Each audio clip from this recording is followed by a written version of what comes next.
하박국 3장 1절부터 4절까지 찾으셔서 읽으시기 바랍니다. 같이 읽겠습니다. 시작. 시기 온 옷에 맞춘 선지자 하박국의 기도라. 여호와여, 내가 주께 대한 소문을 듣고 놀랐나이다. 여호와여, 주는 주의 일을 이 수년 내에 부응하게 하옵소서. 이 수년 내에 나타내시옵소서. 진노 중에라도 공의를 잊지 마옵소서.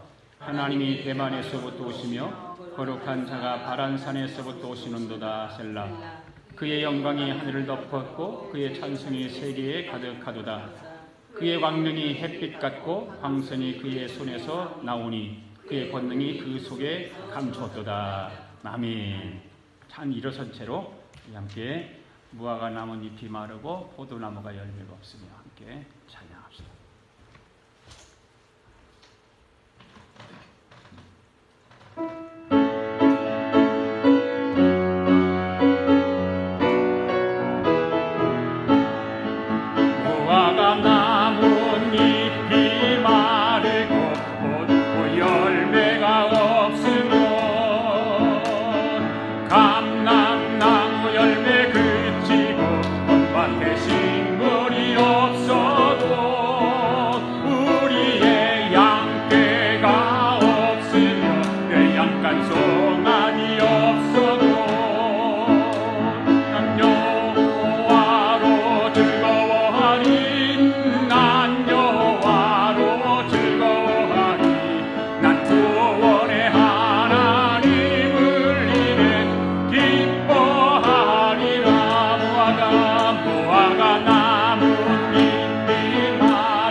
여호와로 인해서 기뻐하리라. 옆 사람은 인사 그렇게 하시기 바랍니다. 난 구원의 하나님을 인해 기뻐하리라. 할렐루야. 오늘 말씀 제목은 주의 일입니다. 주의 일. 하박국 선지자는 몇 세기 때 선지자라고 그랬어요? 7세기 때. 그때 당시에 활동했던 선지자 이름이 뭐라고 그랬어요? 나훔 선지자하고 에레미야 선지자였습니다. 그런데 아마 그 에레미야 선지자 말경에 이 하박국 선지자가 예루살렘에 멸망하기 직전에 그 상황 속에서 활동했던 선지자가 바로 하박국 선지자입니다. 이러한 그 때에 예루살렘의 멸망 직전에 있을 때에 바벨론의 포로로 잡혀가기 직전에 이 선지자가 가질 수밖에 없었던 의문이 한 가지 있었는데, 그게 뭐냐면 왜 악이 그렇게 왕성하고 그런데도 불구하고 이 악에 대해서 왜 하나님이 침묵하시느냐는 거예요. 하나님이 왜 침묵하십니까? 자, 1절에 4절까지 한번 말씀 한번 읽어봅시다. 같이 시작. 선지자 하박국이 묵시 받은 경고라. 여호와, 내가 부르짖어도 주께서 듣지 아니하시니 어느 때까지일까? 내가 강포로 말미암아 외쳐도 주께서 구원하지 아니하시나이다. 어찌하여 내가 죄악을 보게 하시며 패역을 눈으로 보게 하시나이까? 겁탈과 강포가 내 앞에 있고 변론과 분쟁이 일어난나이다. 이러므로 율법이 해이하고 정의가 전혀 시행되지 못하오니 이는 악인이 의인을 애워싸므로 정의가 굳게 행하여 짐이니이다. 여러분, 이 말씀을 보시면 하박국 선지자의 절망과 탄식의 소리를 들을 수 있습니다. 누구에게 하고 있어요? 하나님에게 하고 있어요. 절망적인 생각들, 탄식의 생각들을 하나님 앞에 지금 하고 있습니다. 하박국 선지자는 하나님의 백성들이라고 하는 유다 사람들이 엄청나게 불법이 자행되는 것을 봐요. 이 2절, 3절 말씀을 보면 유다 백성들, 바로 하나님의 백성들, 하나님의 사람들이 이 불법을 엄청나게 저지르고 있습니다. 그래서 하박국 선지자는 이 유다 사람들이 하나님의 백성들이 저지른 그 악행, 불법, 강포 이런 것들로 인해서 하나님을 말씀을 외칩니다. 전합니다. 그런데 2절에 보니까 아무 변화가 없어요. 아무 변화가 없어요. 하나님의 말씀을 들어도 변함이 없어요. 그렇게 외쳐도 변하지 않아요. 무엇보다도 하나님의 말씀에 대한 신실한 반응이라고 하는 것은 조금도 없는 거예요. 이 하박국 선지자가 이런 모습을 볼 때에 이해가 가지 않는 거예요. 어떻게 해서 하나님의 백성들이, 하나님의 택한 백성들이 이렇게 불법을 저지르면서 이렇게 하나님 메시지가 전함에도 불구하고 전달됨에도 불구하고 변하지 않을까? 이해가 할 수 없습니다. 그런데 하나님의 응답은 뭐예요? 하나님의 응답은 이 선지자가 기대했던 그 기대가 있잖아요. 자기가 하나님 앞에 기도하면서 질문을 던지고 백성들이 하나님 말씀을 선포하고 하면서 기대의 가치가 있는데 전혀 하박국 선지자가 기대하는 것과는 다른 거였습니다. 하나님의 응답은 뭐였어요? 가장 그 당시에 강대국이었던 갈대아인 바벨론으로부터 멸망을 당한다는 거예요. 누가요? 유다가 백성들이. 하나님의 백성들이. 하나님께서 구원해 주셔야 되는데 아니라는 거죠. 당시에 가장 강대국이었던 이 갈대아인 바벨론으로부터 멸망을 시키겠다는 것입니다. 그러니 하박국 선지자가 이해가 가겠어요? 이해가 가지 않지. 그래서 하나님께 항변을 하다가 하나님의 응답을 들어보기 위해서 어디에 서게 됩니까? 2장 1절 한번 봅시다. 시작. 내가 내 파수하는 곳에 서며 성류에 서리라. 그가 내게 무엇이라 말씀하실는지 기다리고 바라보며 나의 질문에 대하여 어떻게 대답하실는지 보리라 하셨더니, 하박국 선지자가 하나님 앞에 질문을 던지고 두 번째 질문을 던졌어요. 그리고 와서 어디에 서서 기다리고 있어요? 성로에 서서. 지난주일날 말씀을 드렸죠. 성로에는 파수꾼들이 적이 오나 안 오나 이렇게 지켜보는 공간을 얘기하는 거예요. 그래서 파수꾼의 역할을 가지고 성로에 서서 하나님께서 어떤 대답을 하시는가를 그곳에서 기다리고 있습니다. 두 번에 걸친 질의응답을 통해서 하나님의 그 초월적인 섭리와 하나님의 주권과 하나님의 은혜를 하박국 선지자는 그래서 이 성루에 서서 하나님의 응답을 받아서 깨닫기 시작합니다. 1장에는 의심하고 절규하는 하박국의 모습을 볼 수 있었어요. 그런데 2장에서는 하나님께 따져보고 기어이 2장에서 지난주일날 4절에서 어떤 말씀을 했어요? 오직 의인은 믿음으로 말미암아 살리라. 이런 하나님의 놀라운 말씀을 들어요. 그러고 나서 마지막 이제 3장에서는 그 놀라운 하나님의 은혜에 감격해서 이 하박국 선지자가 하나님 앞에 기도하면서 찬양을 올려드리고 3장 전체는 하나님의 드린 찬양이에요. 오늘 말씀도 바로 그런 거예요. 그래서 하박국 선지자가 하나님의 신실하심과 하나님의 완전하심과 하나님의 공의로움을 노래하고 그걸 화음을 이루어서 표현하게 되는 것입니다. 이 하박국 선지자의 신앙 고백의 노래가 뭐예요? 주여 수년 내 주의 일을 이루어 달라는 그런 찬양이에요. 수년 내 주의 일을 이루어 달라는 거예요. 하박국 선지자가 어디에서 하는 말일까요?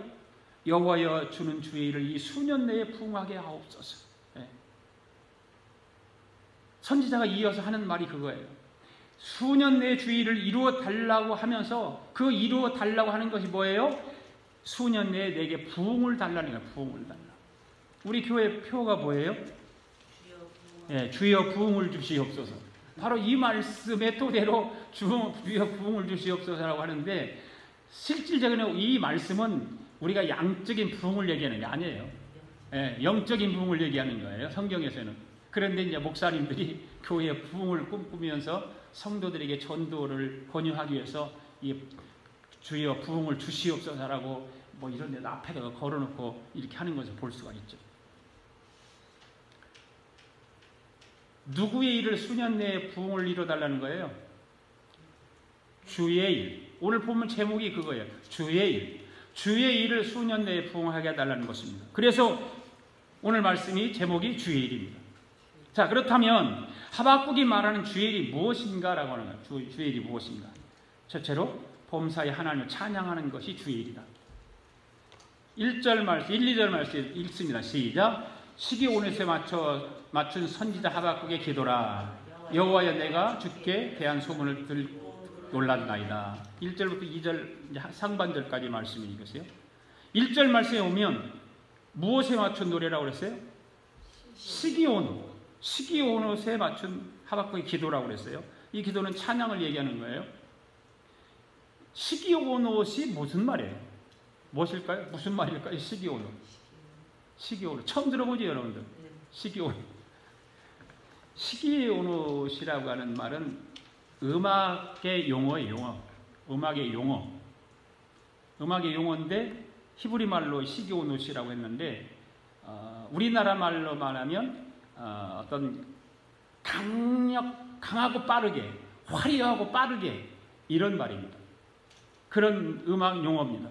그러니까 영어를 보면 비바체라, 음악 용어 보면 비바체라고 그래요.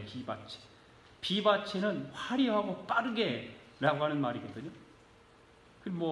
안단테, 느리게, 포르테시모 그러면 아주 세게 이런 것이잖아요. 그런 음악 용어예요.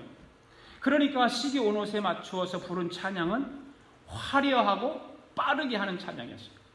그런데 여러분 생각해 보세요. 지금 하박국의 마음이 화려하고 빠르게 부를 심정이 아니잖아요.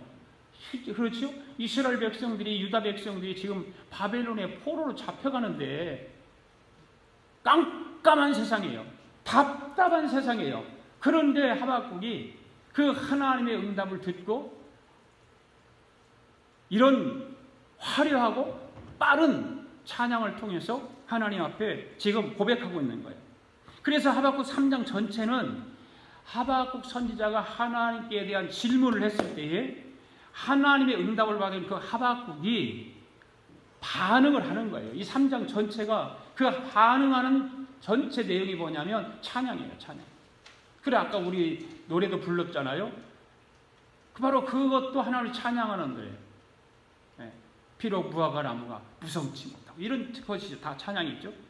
그리고 그는 단순한 기도가 아니라 수금에 맞춰서 노래한다. 그 당시 수금은 어떤 형태의 악기냐면 그림을 안 올려놨는데 하프, 당시 지금 말하면 하프 종류예요. 하프 종류. 뜯는 거죠. 하프. 지금은 크지만 옛날에는 조그만해서 하프가. 그래서 뜯는 거죠. 수금. 이런 하박국 선지자의 기도의 첫 부분을 보면 선지자가 뭐라고 그래요? 여호와여 내가 주께 대한 소문을 듣고 놀랐나이다. 여기서 주께 대한 소문은 뭘까요? 하나님에 대한 소문일까요? 어떤 소문일까요? 주께 대한 소문이 어떤 의미일까요? 이 하박국 선지자가 하나님께 질문했던 응답을 말하는 거죠. 그 질문이 뭐였어요? 다시 말해서 유다에 대한 심판과 바벨론에 대한 심판에 관하여 하나님께서 선지자에게 응답해서 계시해 주신 내용을 말하는 거예요. 그래서 내가 궁금하고 답답한 심정을 가지고 유다 백성들을 놓고 기도하면서 하나님 앞에 이런 질문을 던졌는데 하나님께서 그 질문에 답을 해 주신 것을 말하는 거예요. 그래서 그 질문에 대한 답을 듣고 보니까 너무 놀란 거예요. 자기 생각과 하나님의 생각은 너무너무 차이가 많은 거예요. 그러니까 놀랄 수밖에 없죠. 이 하박국 선지자는 이러한 주에 대한 소문을 듣고 놀랐다라고 하는 거예요. 이 하박국 선지자가 이처럼 주에 대한 소문을 듣고 놀란 것은 상반적이겠죠. 자신의 생각은 가만히 생각하면 너무 어리석은 거예요. 너무 좀 속 좁은 질문이었어. 너무나도 넓게 보지 못하고 하나님의 마음을 알지 못했어요. 무지했어요. 그런 무지한 마음을 가지고 던졌어요. 그런데 하나님은 너무나도 신실하고 완전하고 위대하게 대답을 해주시는 거예요. 그러니까 놀랄 수밖에 없죠. 참으로 하나님의 응답은 하박국이 생각할 때는 경이로웠다는 거예요. 그러니까 놀래버리는 거예요. 그래서 하나님을 찬양하지 않을 수가 없는 거예요. 하박국은 1장, 2장, 3장, 3장으로 짧은 성경이지만 이 하박국 선지자의 나중에 하나님의 뜻과 하나님의 의도를 알고 나서 너무나 놀란 거예요. 그래서 하나님을 찬양할 수밖에 없어서 마지막에. 사실 처음에는 공의로우신 하나님께서 그 선민인 유다를 이방 나라인, 그것도 뭐 그냥 점잖은 이방 나라가 아니라 극악무도한 아주 악한 그런 바벨론을 통해서 심판하신다고 하셨을 때에 하박국 선지자는 얼마나 당황했겠어요. 납득이 안 가는 거예요. 하나님이 그럴 수가 있는가. 납득이 안 가는 것입니다. 왜 그랬을까? 하나님께서 공의로우신 분이라면 악한 바벨론을 심판의 도구로 사용해서 선민 유다를 심판할 수 없다는 것이 하박국의 생각이었단 말이에요. 그 악한 바벨론을 통해서 아무리 하나님 백성들이 좀 죄를 짓고 잘못했다 할지라도 어떤 그런 악한 나라를 통해서 심판하겠다고 하시는가? 이해가 안 가는 거죠. 불합리하다고 생각했어요. 그런데 그는 하나님의 응답을 통해서 바벨론에 대한 하나님의 최종적인 뜻에 대해서 듣게 되지요. 뭐예요? 결국 바벨론을 멸망시키고 하나님의 백성 유다를 회복시켜 주겠다는 거예요. 의도는. 그것은 왜 그랬을까? 유다 백성, 하나님의 백성들이 죄를 지니까 그 죄에서 돌이키기 위해서, 회개하고 돌아오게 하기 위해서 그런 하나님의 방법을 사용하시는 것이죠. 그러니까 인간의 생각으로는 이해할 수 없고 그 초월적인 하나님의 그 뜻을 인간이 모르는 거예요. 알 수가 없는 거예요. 우리는 인간적으로 항상 좁은 우리 인간의 마음으로 생각할 때는 그렇게 하박국과 같은 생각할 수밖에 없는 거예요. 그런데 하나님 다르다는 거예요. 그래서 하박국 선지자는 하나님의 행사에 대해서 그 놀라움을 표시하고 그와 같이 아주 신비롭고 또한 온전하게 범사를 행하시는 하나님을 찬양할 수밖에 없는 거예요. 할렐루야. 네. 여러분들도 우리도 그렇잖아요. 우리가 생각했던 것보다 하나님의 응답이 놀라울 정도로, 위대할 정도로 그런 응답이 우리에게 주어지면 우리 깜짝 놀라잖아요. 할렐루야, 할렐루야 박수치고 아멘 하고 찬양한단 말이에요. 똑같은 거, 인간은 똑같은 거예요. 하박국 선지자나 오늘 우리나 똑같은 거예요. 여러분, 우리 하나님께서는 인간의 생각이나 이해를 초월해서 놀라운 일을 행하시는 분인 줄로 믿습니다. 예. 그리고 그분이 행하는 그 초월적이고 놀라울 뿐만 아니라 완전하시다. 완전하시다. 예. 우리는 그것이 완전하게 초월적인 그런 일들이 벌어지기 전까지는 모르는 거예요. 알 수가 없어요. 그러므로 사랑하는 성도 여러분, 오늘 우리는 하나님 앞에 항상 겸손함으로 범사의 하나님을 찬양할 수 있기를 바랍니다. 때로 우리가 받아들이기 어려운 일이 있다 할지라도, 때로는 납득하기 어렵고 이해가 되지 않는 일이 있더라도 그것이 하나님으로 말미암아서 이루어지는 일이라면, 하나님으로 말미암은 것이라면 하나님의 선하심과 지혜로우심과 온전하심을 헤아리면서 감사로 받아들여야 되는 거죠. 그런데 우리가 그냥 모르는 게 큰일이란 말이에요. 모르는 것. 알면은 뭐 걱정 하나도 안 하죠. 근데 모르니까. 그 모르는 걸 어떻게 해야 되겠어요? 하나님 앞에 엎드려 그냥 기도하고 기다리는 거예요. 그게 인내심이 우리에게 필요한 거다. 여러분 일상생활을 통해서 주님을 찬양하는 것이 주의 일이라는 거예요. 우리가 찬양을 그냥 오늘같이 곡주에 붙여서 피아노 반주에 맞춰서 부르는 것이 진정한 찬양이 아니라 우리 삶 속에서 믿음의 사람으로 살아내는 것, 그것이 찬양이에요. 예. 그것이 일이다. 하나님의 일이다. 그게 주의 일이다. 할렐루야. 예. 두 번째로 부흥에 대한 갈망이 있어야죠. 3장 2절 말씀 읽습니다. 시작.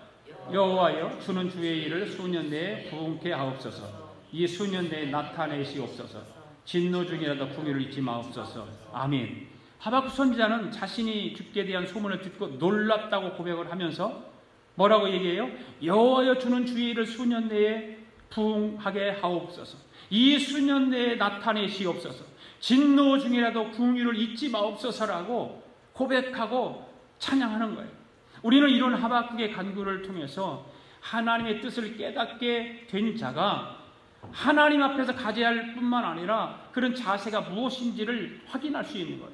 하나님 앞에 우리가 어떤 자세를 가져야 될까? 하나님의 응답을 기다리는 우리의 자세가 어떤 것이어야 될까? 바로 하나님의 뜻을 깨닫게 된 선지자는 주의 일을 이루게 달라는 거예요.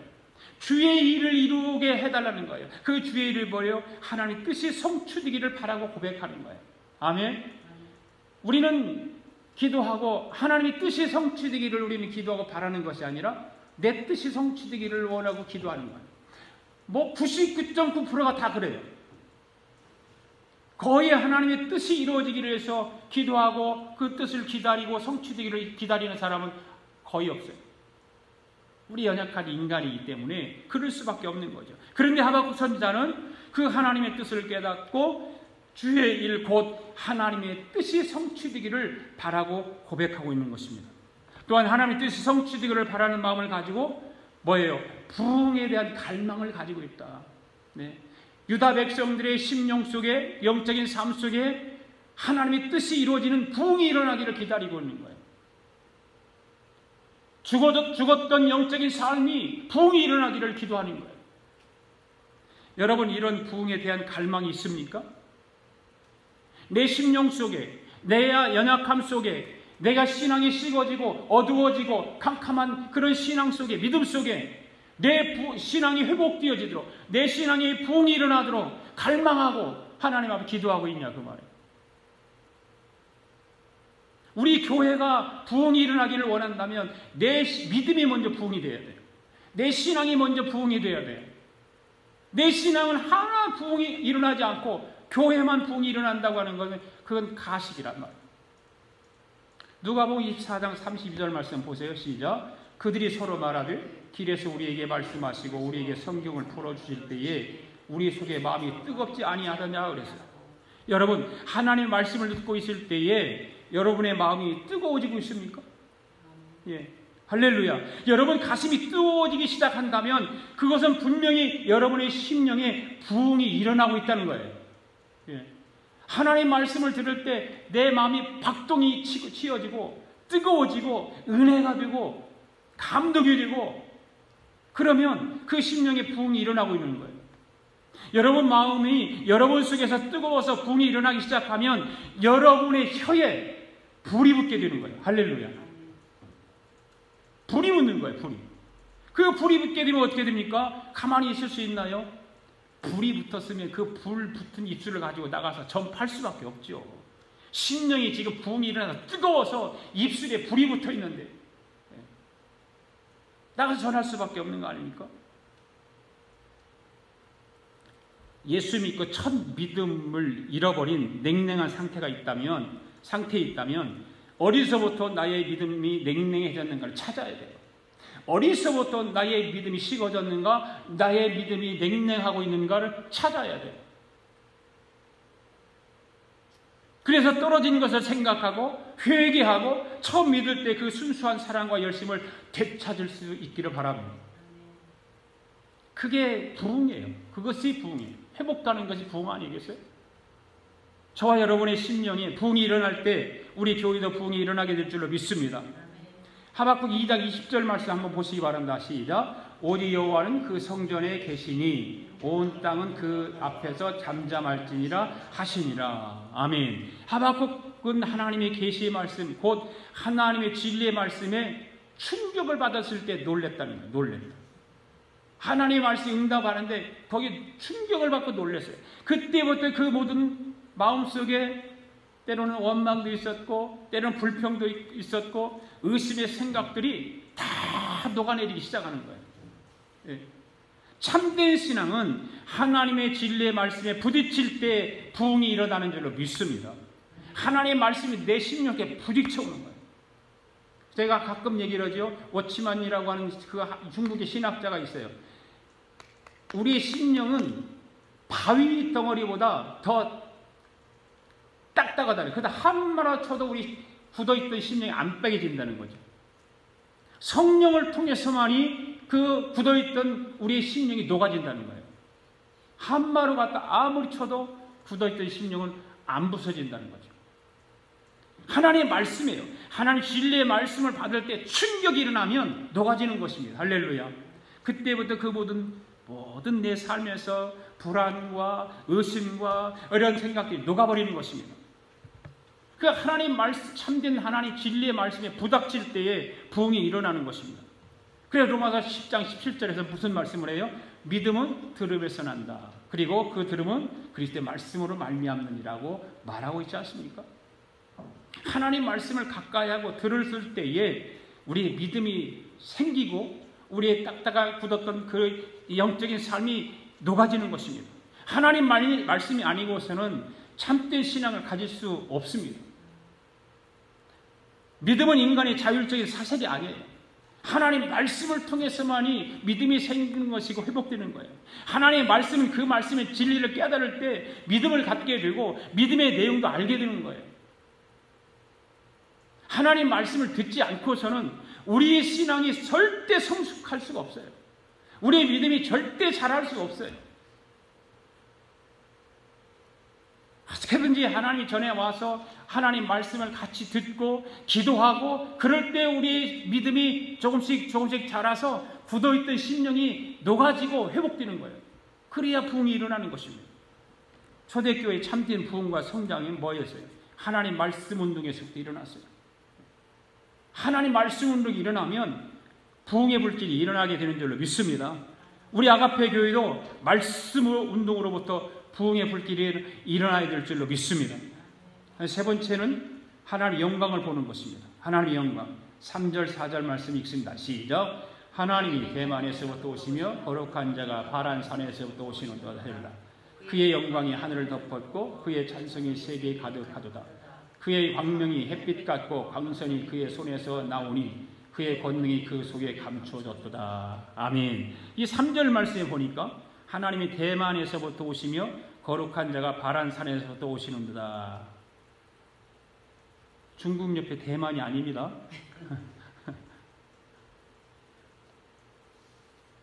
그리고 이어서 3절 하반절에 뭐라고 그랬어요? 그의 영광이 하늘을 덮었고 그의 찬송이 세계 가득하도다 라고 했습니다. 이 말씀을 의미를 보면 하나님께서 강림하실 때 나타나는 현상이죠. 강림하실 때. 예. 여러분 하나님께서 지극히 영화로우신 분이죠. 아멘? 영화로우신 분이에요. 그렇기 때문에 하나님께서 강림하실 때 그의 영광이 어디를 덮는 거예요? 하늘을 덮는다. 하늘을. 하나님이 강림하실 때 하늘이 그 영광이 하늘을 덮었다고 해요. 하늘을 덮었다. 그리고 그때 찬송이 세계에 가득할 것이다. 온 천군 천사와 함께 찬송이 가득하는 거예요. 이 하나님께서 강림하실 때 천군 천사들과 함께 하나님을 찬양할 택한 백성들이 세계 곳곳에서 일어나서 함께 찬양한다는 말이에요. 할렐루야. 우리도 그 반열에 선 사람들이 할렐루야. 네. 여러분 왜 하나님께서 이 세상에 강림하실까요? 4절 이하의 말씀을 내용을 보면 하나님께서 강림하신 이유가 있어요.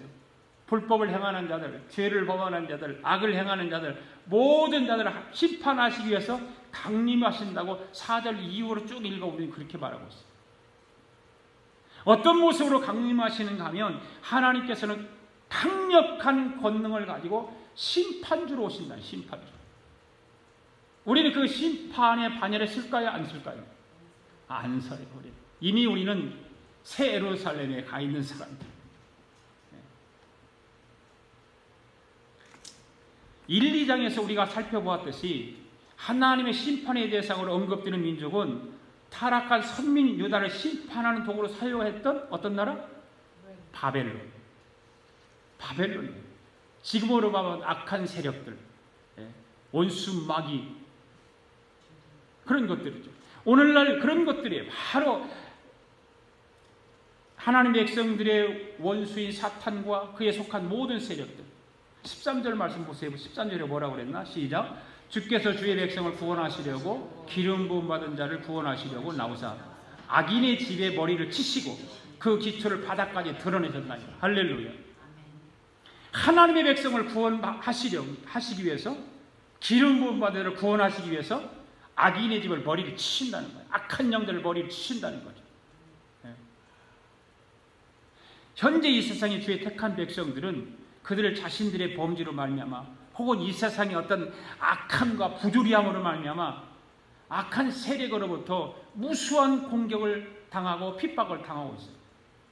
엄청난 그리스도인들이 보이지 않게 보이게 핍박과 억압과 그런 걸 당하고 있다 그 말이에요. 여러분들 느끼시는지 안 느끼시는지 모르지만 영적으로 민감한 사람은 다 느끼고 살아요. 쉽게 우리는 우리 조국을 한번 돌아보자면, 제가 하박국을 강의하면서 우리 조국 얘기를 많이 하는데, 우리 조국을 한번 보자 그 말이에요. 하나님 말씀에 세워진 나라가 비틀거려요. 지금 비틀거려요. 방향을 잃고 있어요. 정권을 잡은 사람들은 어디로 가려고 하냐면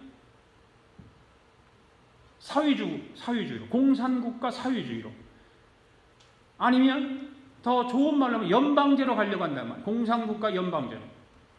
그런 가능성이 상당히 많이 보여요. 네. 모든 그쪽의 세력들을 보면 그게 다 보이고 있어요. 그런데 우리나라 모든 텔레비전 방송들이 그거를 얘기하나요? 한 개도 안 해요. 그러니까 보통 사람, 백성들은 몰라요. 아, 잘하고 있다. 너무 잘한다. 할렐루야. 박수치고 막 그래요. 왜? 뉴스를 안 해주니까. 모르죠. 우리나라는 일본이 압제해서 해방되면서 공산주의자들에 의해서 전쟁이 일어났죠. 해방되면서부터 전쟁이 일어나지 않았습니까? 6.25 전쟁도 하나님께서 우리나라를 보호하사 살려주신 거 아니에요? 부산만 남겨놓고 다 점령당했을 때에 다그라스 메가다 장군은 일본에 있을 때인데, 일본에서 인천 상륙작전을 행함으로 인해서 우리나라가 회복되지 않았습니까? 그리고 나서 회복되었는데 우리나라에 공산주의가 남아있는 거예요. 그때 당시 이제 북한에서 김일성이가 공산주의 파를 만들어가지고 온 막 곳곳에 다 해놨어요. 우리나라에도 박헌영이라고 하는 사람을 심어놓고 그 박헌영이를 통해서 공산주의를 만들기 위해서 모든 조직을 다 만들어 놓은 거예요. 그때 한경직 목사님이